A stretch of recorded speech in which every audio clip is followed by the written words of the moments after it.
Trommelwirbel, was ich actually im DM gekauft habe. Das ist meine Lieblingsbeschäftigung. Zahnbürste. Zahnpasta, die nicht nach Berliner Luft schmeckt, weil das kann ich leider nicht mehr.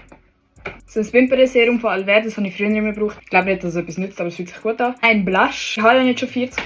So ein Zungenputzteil. Wenn du das nicht hast, tu dir das zu. Wahrscheinlich stinkst du darum aus der Fresse, weil du es nicht brauchst. Respectfully. Das Aloe Vera Aftershave, was auch immer Ding. Mal schauen, ob das etwas nützt. Das ultrasensitiv Shampoo, weil TikTok hat gesagt, es sei gut. Fußbad. Ich will nicht drüber reden. Mama? Ja. Hoi! Ich hatte Spass gehabt. Ein Mini-Insektenschutzspray, weil ich noch in die Ferien. Eine neue Augenbrauenstift. Balea Trockenshampoo. Das ist das Beste, ja? Ja, Digga. Nein, Hitzeschutz. Bodylotion mit Urea, weil das sollte anscheinend am besten sein gegen trockene Haut. Das ist meine Idee. Und ich weiss, die sind absolut nicht preiswert, aber amix für Taschen ist es besser. Danke fürs Zuschauen.